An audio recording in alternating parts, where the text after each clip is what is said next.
आता आपण बघणार आहोत सुपरफास्ट 100.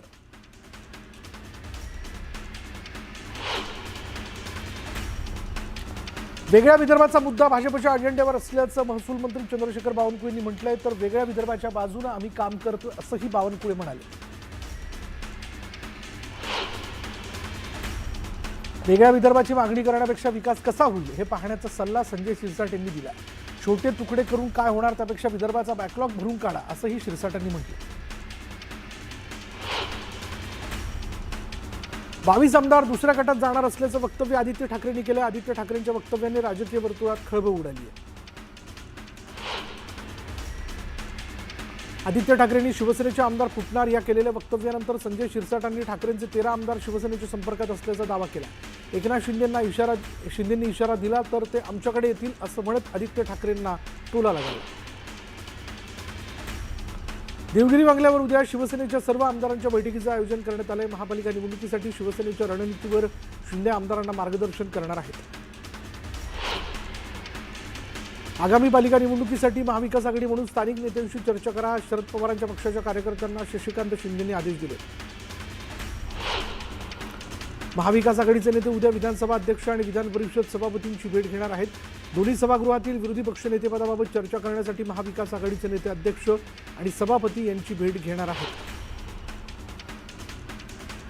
विरोधी पक्षनेतेपदावरून भास्कर जाधव चांगलेच आक्रमक झाले. सत्ताधारी पक्षाला संविधान मान्य नसल्यामुळेच ते विरोधी पक्षनेता बनवत नसल्याची टीका जाधव यांनी केली. तसंच उदय सामंतांच्या टीकेलाही त्यांनी प्रत्युत्तर दिलं. आपण आक्रमक असल्यामुळेच सत्ताधारी आपल्याला घाबरतात असा टोला भास्कर जाधवांनी लगावला. भास्कर जाधव हे जास्त आक्रमक असल्यानं त्यांना थांबवण्याकरता विरोधी पक्षनेतेपदाचं निव्वळ आमिष दाखवलं जात असल्याचा टोला उद्योगमंत्री सामंतांनी लगावला. तसंच शिवसेना उभाटाकडून विरोधी पक्षनेतेपदासाठी वेगळ्याच नावाची चर्चा सुरू असल्याचे त्यांनी सांगितलं.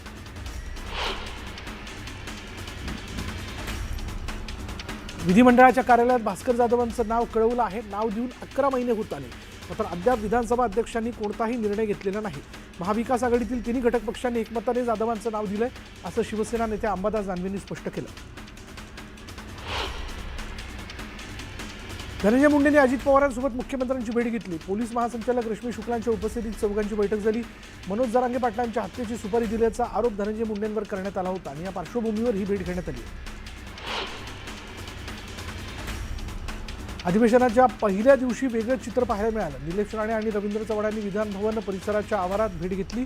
दोन्ही नेत्यांमध्ये हसत खेळत मोकळ्या वातावरणात चर्चा झाली. आपला रवींद्र चव्हाणांसोबत कोणताही वैयक्तिक वाद नसल्याचं निलेश राणेंनी सांगितलं. निवडणुकीतला वाद आता मागे पडल्याचंही निलेश राणेंनी स्पष्ट केलं.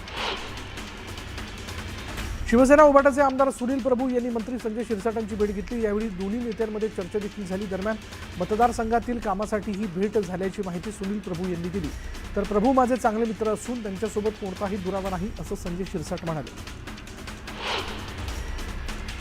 यापूर्वी 2 महिन्यांचं अधिवेशन व्हायचं, मात्र आता एकाच आठवड्यात अधिवेशन संपणार. पहिल्या दिवशी सरकारने पुरवणी मागण्या मांडल्या, बिलं मांडली. फक्त पुरवणी मागण्यांसाठीच अधिवेशन घ्यायचं असेल तर 1 दिवस बोलावून एकाच दिवशी अधिवेशन संपवून टाका असं म्हणत नाना पटोलेंनी नाराजी व्यक्त करत सरकारवर टीका केली. नागपुरात हिवाळी अधिवेशन सुरू असून विधान भवन परिसरात कडक बंदोबस्त तैनात करण्यात आलाय. संघ मुख्यालयासह इतर जागांवर सुरक्षा यंत्रणेची करडी नजर असून SRPFच्या 5 तुकड्या होमगार्डसह 10,000 पोलीस तैनात करण्यात आले.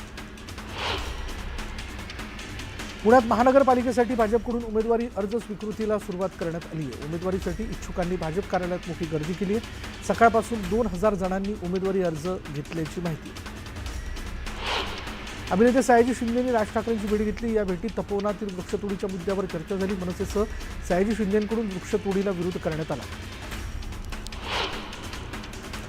छत्रपती संभाजीनगरमधील शिंदेंच्या शिवसेनेत अंतर्गत वाद सुरू आहेत. हा वाद आता उपमुख्यमंत्री एकनाथ शिंदेंकडे पोहोचलाय. मंत्री संजय शिरसाट आणि जिल्हा प्रमुख राजेंद्र जंजाळ यांच्यातील अंतर्गत वादावर उद्या नागपुरात महत्त्वाची बैठक होण्याची शक्यता आहे. शिरसाट एक कलमी निर्णय घेत असल्याचा आरोप जंजाळ यांनी केला होता. मुंबई महानगरपालिका निवडणुकीत जागा वाटपाचा तिढा भाजप शिवसेना सामोपचाराने सोडवणार आहे आणि यासाठी दोन्ही पक्षातील नेत्यांची एक समन्वय समिती तयार केली जाणार असल्याची माहिती सूत्रांनी दिली आहे. धाराशिव नगर परिषद निवडणुकीचा बोगस एक्झिट पोल सोशल मीडियावरती व्हायरल होतोय आणि याची गंभीर दखल निवडणूक आयोगाने घेतली. दरम्यान अफवा पसरवणाऱ्यांची चौकशी करून कारवाई करण्याबाबत निवडणूक आयोगाने जिल्हाधिकाऱ्यांना पत्र दिलं. साताऱ्याच्या धोम गावात समाज मंदिरासाठी नागरिकांनी आमरण उपोषण सुरू केले। सरपंचाने सही न दिल्यानं बांधकामाला अडथळा निर्माण झालाय। तातडीने समाज मंदिर बांधण्याची मागणी नागरिकांनी केली आहे। कराडाच्या चचे गावात बैलगाडा शर्यतीचं आयोजन करण्यात आलं होतं आणि यात सचिन जंगम यांच्या बब्या डॉन आणि विदर्भ केसरी निशान बैलजोडीनं पहिला क्रमांक पटकावला आहे। बीडमध्ये वृक्षप्रेमींनी आंदोलन केलं। तपोवनातील वृक्षतोडीला यावेळी विरोध करण्यात आला। दरम्यान आंदोलकांनी बीड जिल्ह्यात लावलेल्या झाडाची वास्तविकता सांगत सरकारला प्रश्न विचारत अनोखं आंदोलन करण्यात आलं। सोलापूर जिल्ह्यात ऊस दरावरून शेतकरी आक्रमक झाले। ऊसाला 3,500 रुपये प्रति टन दर येण्याची मागणी करण्यात येते। मागणी पूर्ण होईपर्यंत उपोषण सुरूच ठेवण्याचा इशारा देण्यात आला। अकोल्याच्या वाडे गावात शेतकऱ्यांनी रास्ता रोको आंदोलन केलं। नाफेडच्या जाचक आणि किचकट अटींना शेतकऱ्यांनी विरोध केला आणि अटींमुळे अनेकांना शेतमाल परत न्यावा लागत असल्यानं शेतकऱ्यांना मनस्ताप सहन करावा लागतो। तातडीनं नियम शिथिल करण्याची मागणी करण्यात आली। नांदेडच्या कंधार तालुक्यातील कौठा इथे शेतकऱ्यांनी रास्ता रोको आंदोलन केलं। अतिवृष्टीसह महापुरात शेतीचं नुकसान झालेल्यांना मदत कमी मिळाल्याचा आरोप करण्यात आला। तातडीनं योग्य मदत देण्याची मागणी करण्यात आली। अकोल्यात हमी भावाने सोयाबीन खरेदी होत नसल्यानं शेतकऱ्यांनी चिंता व्यक्त केली। 12% जास्त आर्द्रता असल्यानं शेतकऱ्यांना सोयाबीन बाजारात कमी दरात विकण्याची वेळ आली आणि यामुळे शेतकऱ्यांना मोठा आर्थिक फटका बसला। सप्तशृंगी गडावर झालेल्या अपघात प्रकरणात नागरिकांनी रास्ता रोको आंदोलन केलं। ठेकेदारावर गुन्हा दाखल करण्याची मागणी करण्यात आली आहे, तर बांधकाम विभागाच्या निकृष्ट बांधकामामुळे अपघात झाल्याचा आरोप करण्यात आला। जळगावात जिल्हाधिकाऱ्यांच्या दालनात रिपाईनं ठिय्या आंदोलन केलं। भुसावळ तालुक्यातील तायडे कुटुंबाची जमीन परत करण्याची मागणी करण्यात आली आहे। जमीन परत मिळेपर्यंत दालनातून हटणार नसल्याचा इशारा देण्यात आला। अहिल्यानगरच्या किन्ही तशे परिसरात बिबट्याच्या हल्ल्यात एका महिलेचा मृत्यू झाला। ग्रामस्थांनी वनविभागावर निष्काळजीपणाचा आरोप करत रास्ता रोको आंदोलन केलं। तातडीनं बिबट्याला जेरबंद करण्याची मागणी करण्यात आली। जळगावमध्ये 40 कामगारांना कंपनीत येण्यास मज्जाव करण्यात आला आहे। मज्जाव करणाऱ्या कंपनीला कामगार आयुक्तांनी नोटीस पाठवली। कंपनीने मज्जाव केल्यानं माथाडी कामगारांवर उपासमारीची वेळ आली।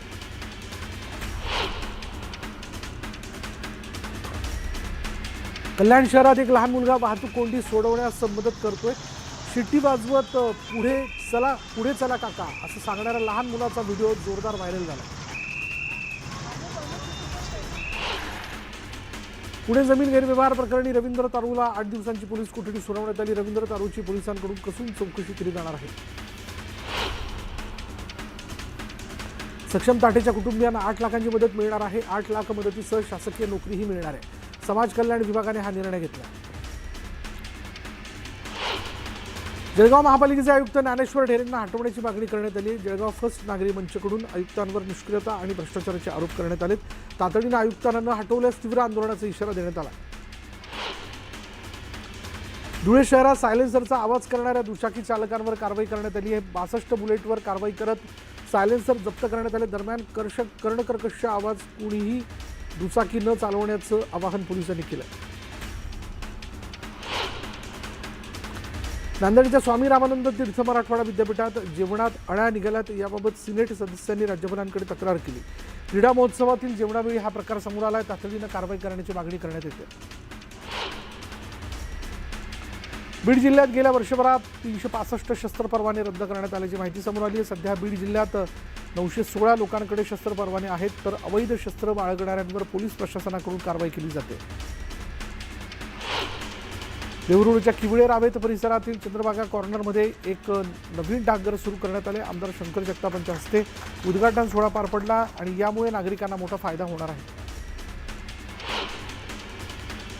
गोंदियाच्या सूर्या टोलात संत गाडगेबाबा आणि तुकडोजी महाराज पुण्यतिथी महोत्सवाचं आयोजन करण्यात आलं। यावेळी दिंडी काढत उत्सवाला सुरुवात झाली। दरम्यान मोठ्या संख्येनं भाविकांनी यात सहभाग नोंदवला।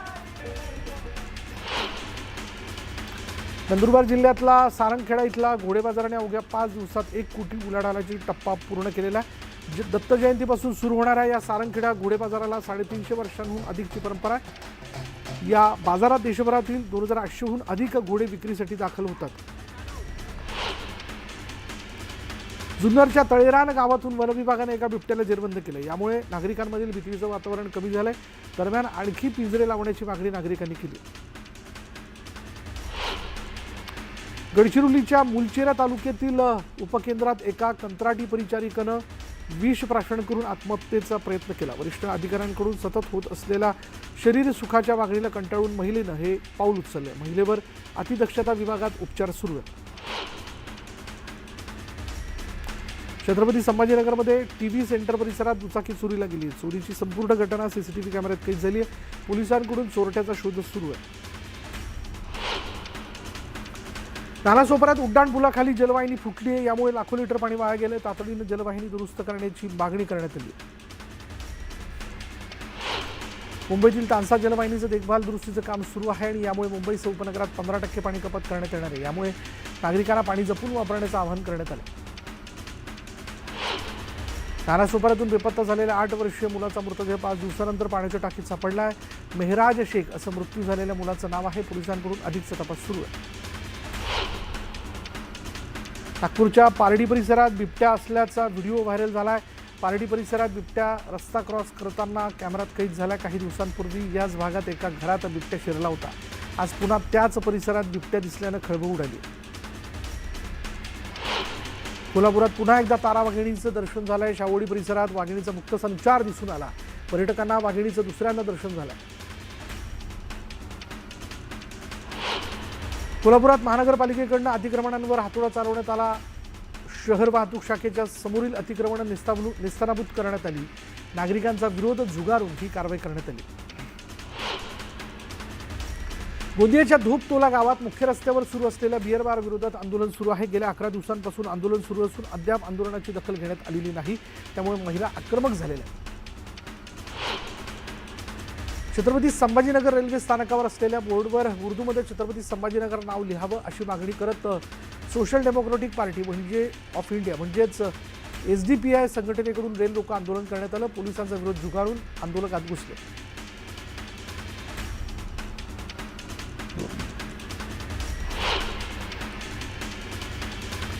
कर्नाटकातील अथणीमध्ये कन्नड रक्षण वेदिकेने महाराष्ट्राची ST बस अडवत निदर्शनं केली. ठाकरे सेनेच्या कार्यकर्त्यांनी कर्नाटकची बस अडवल्याने त्याला प्रत्युत्तर म्हणून कन्नड रक्षण वेदिकेने हा प्रकार केला.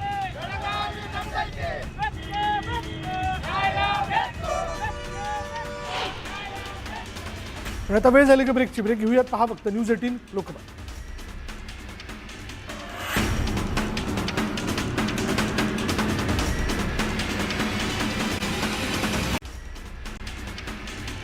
कोल्हापूरमधल्या कृषी प्रदर्शनामध्ये 2 गटात तुंबड हाणामारी झाली. सत्तेज कृषी प्रदर्शनात झालेल्या मारहाणीचा व्हिडिओ व्हायरल झाला आणि या मारहाणीचं कारण अस्पष्ट आहे.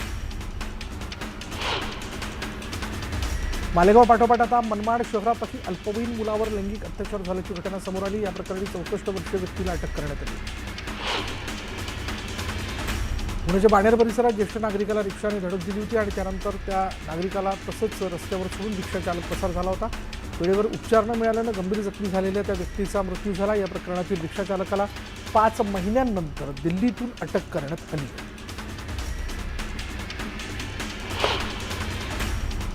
आता वेळ झाली का ब्रेक घेऊयात. पहा फक्त न्यूज 18 लोकमत.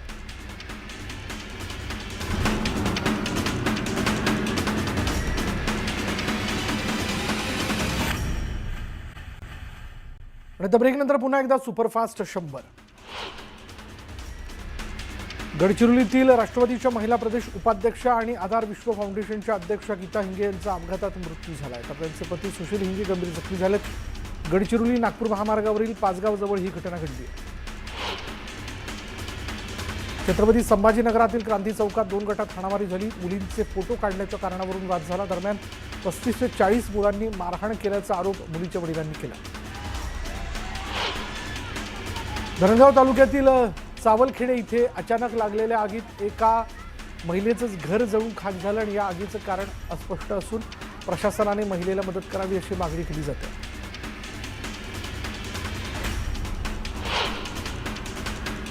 यानंतर या बुलेटिनमध्ये इथेच थांबणार आहोत. पहा फक्त न्यूज 18 लोकमत.